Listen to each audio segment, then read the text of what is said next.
Zebulon, NC. At this century-old farm just outside Durham, symmetrical rows of shining blue solar panels have replaced the soybeans and tobacco that Tommy Vinson and his family used to grow here. It is one of many solar farms that have sprung up around North Carolina, transforming a state long battered by global offshoring into the second largest generator of solar electricity after California. It's still reaping a very good harvest, said April Vinson, who is married to Tommy. It's just not a traditional kind of farm. Across North Carolina, textile factories and tobacco farms have disappeared, giving way to fields of solar panels. But for those venturing into solar farming like Mr. Vinson, the future of this vibrant industry is now cloudy. On Monday, the Trump administration announced that it would impose steep tariffs on imported solar panels, which could raise the cost of solar power in the years ahead, slowing adoption of the technology and costing jobs. Mr. Trump has long championed trade barriers as a way to protect United States manufacturers from foreign competitors. On Monday, he also slapped tariffs on imported washing machines, and his advisors say additional measures on steel, aluminum, and other products will soon be coming. Our action today helps to create jobs in America for Americans, Mr. Trump said on Tuesday in the Oval Office. The two solar companies that had sought the tariffs, Suniva and Solar World Americas, argue that low-cost imports have decimated American manufacturing of solar cells and modules in recent years. Today, 95% of the solar panels used in the United States are imported from countries like Malaysia and South Korea, and the companies contend that tariffs are needed to protect the nation's remaining solar factories. Today the president is sending a message that American innovation and manufacturing will not be bullied out of existence without a fight, Suniva said on Monday. But while the tariffs may help domestic manufacturers, they are expected to ripple throughout the industry in ways that may ultimately hurt American companies and their workers. Energy experts say it is unlikely that the tariffs will create more than a small number of American solar manufacturing jobs, since low-wage countries will continue to have a competitive edge. Solar manufacturing now represents just a fraction of the overall jobs that have developed around the solar industry. More than 260,000 Americans are employed in the sector, but fewer than 2,000 of those employed in the United States are manufacturing solar cells and modules, according to the Solar Energy Industries Association. Far more workers are employed in areas that underpin the use of solar technology, such as making steel racks that angle the panels toward the sun. And the bulk of workers in the solar industry install and maintain the projects, a process that is labor-intensive and hard to automate. The tariffs the president announced start at 30% next year and ultimately fall to 15% by the fourth year. In each of the 4 years, the first 2.5 gigawatts of imported solar cells will be exempted from the tariff. But by raising the cost of one all-important ingredient, the tariffs could make solar power less competitive with other sources of energy, like gas and wind, resulting in the construction of fewer solar projects. On Tuesday, the Solar Energy Industries Association said that the president's action would result in the loss of roughly 23,000 jobs in the solar industry this year, as well as the delay or cancellation of billions of dollars of investments. At the Wakefield Solar Farm, the 5-megawatt project on the Vinson family's land, the cells that collect solar energy are imported. They were manufactured by JA Solar, a Chinese company, which makes cells and panels in China and Malaysia. But the steel frames that the panels rest on are American-made, manufactured by RBI Solar, which is based in Cincinnati.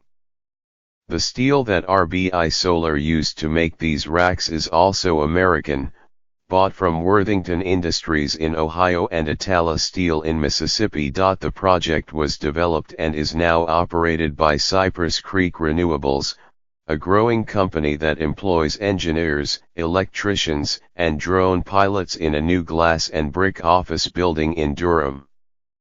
It was built by Horn Brothers Construction, which at the project's peak hired about 50 people to drive piles and install the solar panels. And then there are the Vincents, the farming family who now have a steady income from leasing their land that allowed Tommy's mother, Martha, to comfortably retire. On a brisk day this month, the Vincents sidestepped puddles of melting snow as they walked through rows of solar panels.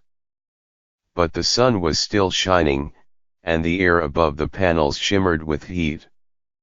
Built on a 30-acre site, the project now produces enough power for 1,000 homes, including, potentially, that of the Vincents, who live just a mile away. In North Carolina, state laws and tax incentives that favor solar projects selling power directly to the electrical grid have helped the industry expand to the point where it now powers more than 400,000 homes and employs around 7,000 people. Everything you see here, with the exception of the module, was built in America, said Tom Costo, the Executive Vice President of Horn Brothers Construction. Mr. Costo's company has expanded in the last 3 years to 350 full-time employees, from just 30, and he said he planned to hire 100 more people this year. He pays his employees an average of $17.31, with benefits. But he said the tariffs would force his company to cut back on its expansion plans. We're a profitable company, but with one stroke of the pen, they can take that away, Mr. Costo said. All you're doing is you're putting thousands of jobs at risk for jobs that aren't coming back. The move is expected to hit utility-scale solar projects like this one, which sell their electricity to power companies, particularly hard. Home and business owners may decide to continue buying solar panels for their rooftops, even if the price is a little higher. But when solar projects sell to a utility company, they compete with other sources of energy, and every cent counts. Over the last 8 years, an influx of cheap imported panels has driven down the cost of solar projects by 85%, according to Lazard, a financial advisory company.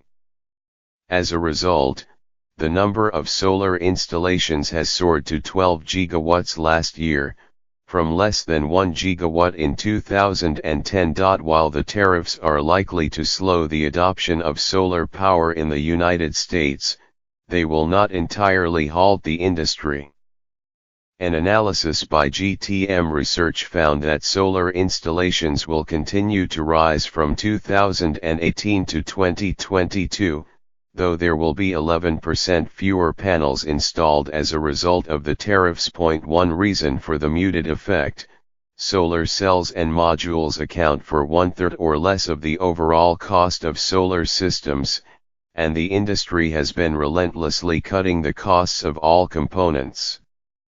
All told, the tariffs will increase the cost of utility-scale solar projects by about 10% and residential rooftop systems by just 3%, raising them roughly to prices seen 2 years ago.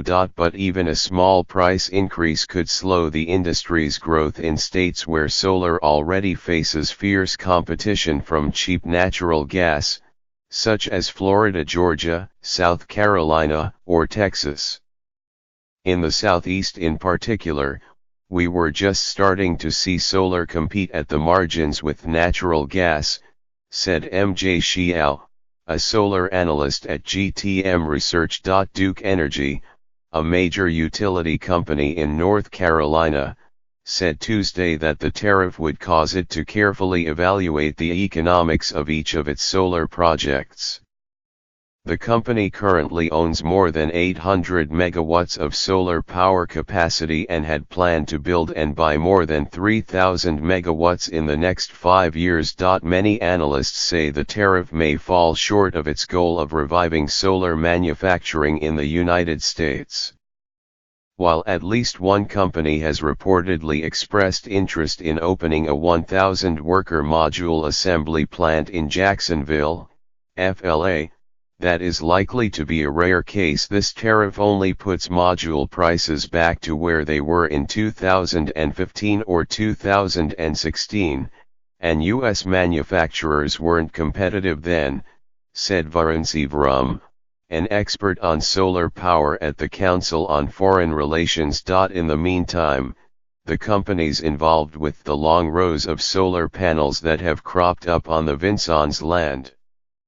Cypress Creek, the project's designer, RBI Solar, which made the mounting system, and Horn Brothers Construction expect to be hurt by the measure. Every percentage point of tariff is going to mean projects which will no longer be built, because they are no longer economically viable, said Matthew McGovern, the chief executive of Cypress Creek Renewables.